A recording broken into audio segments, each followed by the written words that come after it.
Hey boys and girls, it is Mrs. Davis here from home, and today we're going to be doing a little bit of thinking and sorting.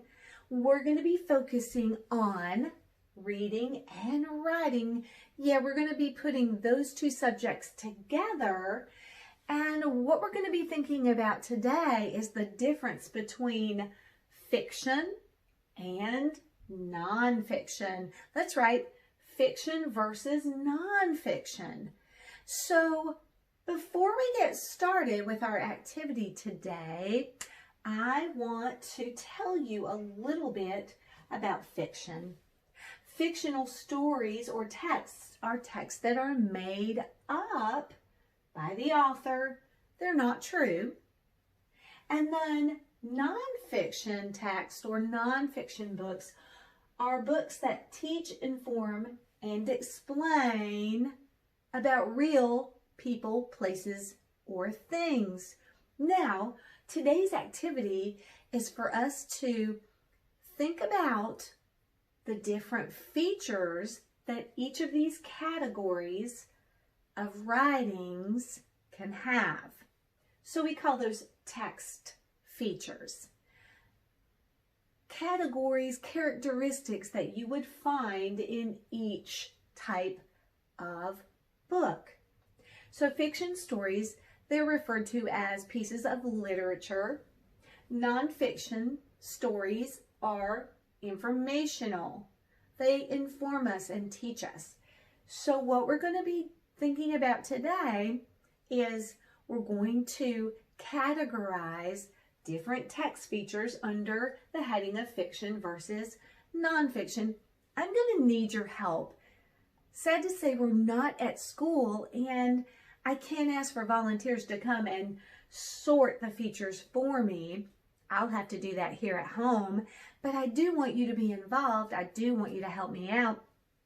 So I'm going to hold up a text feature and read it to you. And then I want you to think and decide where that would go. Would I place it under fiction? Would it define a fiction story or describe a fiction story? Or would it go under nonfiction? So you can either point or you can say the word out loud. All right, here we go. Let's start with our first text feature. This describes one of these categories, made up. If something is made up, it is what kind of a story? All right, did you point or say it out loud? All right, if you said made up goes under the fiction heading, you are correct. Okay, here's our next one. True facts. True facts. Is that a text feature of fiction or nonfiction? Point or say it out loud. If you said nonfiction, you are correct. Nonfiction books have true facts in them. Next feature. Tells a story. Tells a story. Is that fiction or nonfiction? Would you find that? All right, if you said fiction, you are correct. How are you doing? I know you're able to identify these features. This type of book would teach readers. Teaches readers. Is that a feature of fiction or nonfiction? All right, if you said nonfiction, you are correct, because that would definitely be a goal of a nonfiction.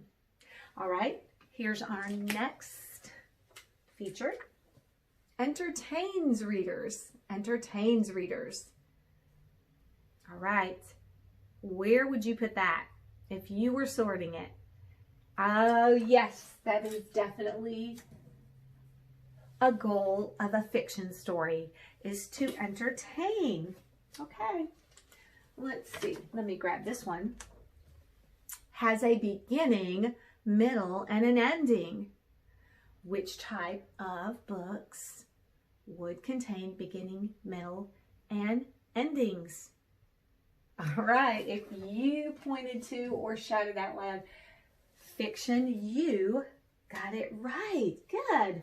All right. Next feature.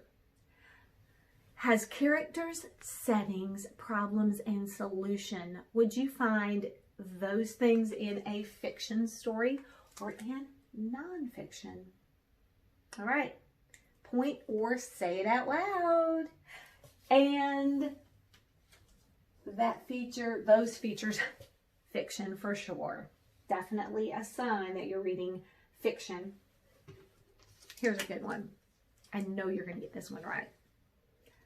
Animals can talk. Animals can talk. If you said fiction, you are correct. If animals are doing things that they normally can't do, that's definitely a clue that you're reading a fictional story because they're made up. Okay, here's a good one. Photographs. Photographs, you know, taken with a camera. Pictures taken with a camera. Where would you find photographs? All right, if you pointed to or said out loud nonfiction books, you got that one correct. You know you're reading a nonfiction if you see a lot of real pictures and real photographs. How about this one? Illustrations, drawings. Where do you think I should put that one?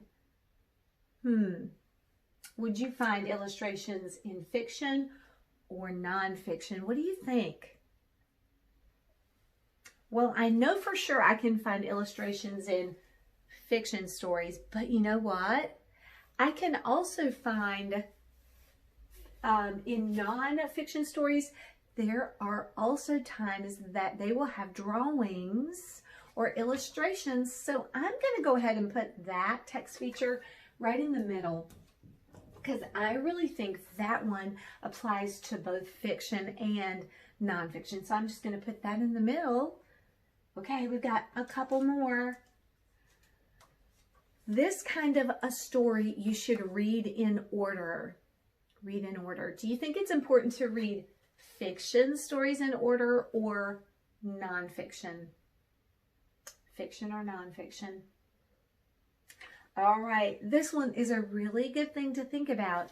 That definitely goes with fiction stories. And I'm going to kind of put that right here with beginning, middle, and end. It is really important to read a fiction story in order because the events go in a sequence. That's why you have a beginning and a middle and an end, because you're telling a story. So you have to really read a fiction story in order. Okay, I have one more feature. This type of book you can read in any order. Well, we just said that you have to read fiction stories in order. So this one should be really a no-brainer. You can read nonfiction books in any order because I had to kind of stop and think about that feature for just a minute. But it made sense to me because nonfiction books are teaching me facts and they're just filled with information. So really, I could just pick up a nonfiction book, open it up, and for instance, if I'm reading about birds, I can open it up and maybe I'm going to find out that what birds eat. And then in another section, how birds build their homes. It wouldn't really matter which one of those I read first because they're just facts about birds. So that one definitely makes sense to me. All right, so let's review. Fiction books, types of literature, are made up. They tell a story. They entertain. They have a beginning, a middle, and an ending. And you should, to understand the story events, read the book in order. They're filled with characters, settings, problems, and solutions. And in a fiction story, you are definitely going to see animals doing weird things like talking and wearing clothes and walking on two legs. In nonfiction informational texts, you will find true facts. It will teach you. There are photographs, and you can read those types of books in any order. We said illustrations could be found in either fiction or nonfiction stories. I like thinking about the categories that books come in, because when I'm picking up a book, I can really think about the features in it, and it helps me identify what kind of reading I'm doing. Now, here's what I want you to do at home. If we were at school, we would be having what I like to call a book party. That's right. Just browsing through different kinds of books and sorting them into fiction versus nonfiction based on what we were finding in those books. So here's what I want you to do. I have a pile of books at my house that I brought home with me, and I'm sure that you have at your house some books that you can browse too. What I want you to do is grab some books and start browsing them. Start just looking through them. You don't have to read them. You're just kind of looking through them, scanning and skimming, as we used to say. And you're looking for different things that you notice, different features. Like, for instance, this book, Dr. Seuss book, I can see animals standing on two legs when they would normally just be able to move around on their four legs, and apples on top of their heads. That's definitely fiction. And I also have here in my pile a book about dolphins. I see a real photograph right off the bat. And if I just scan and skim, I'm seeing different kinds of facts. I can just open this up and look at it in many, many different ways. And it doesn't really matter because I'm just learning facts in this book. So I can identify this for sure as a nonfiction. Now this one I have has illustrations and it has real photographs. So this one I might have to really look closely because I might have to decide based on some other features I'm seeing in here if this is a fiction or a nonfiction book. All right, now that you're experts on the text features of fiction and nonfiction books, I want you to get busy browsing. And if you don't have a good collection of books at your house, I'm sure you do, but if you don't, maybe you can check out Epic Books online because there are thousands of books for you to browse on our Epic Book site that we used at school.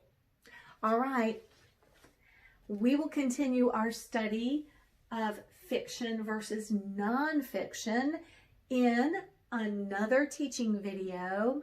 All right, until next time, have a good one.